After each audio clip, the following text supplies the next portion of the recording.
بسم اللہ الرحمن الرحیم۔ 7واں درس فارسی، اردو، عربی۔ فارسی میں کہیں گے لب، اردو میں کہیں گے ہونٹ،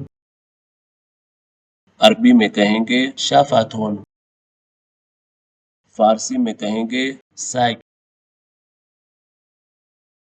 اردو میں کہیں گے کتا،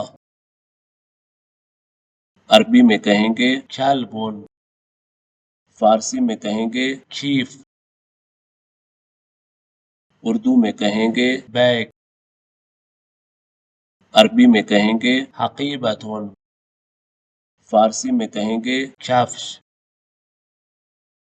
اردو میں کہیں گے جوتا،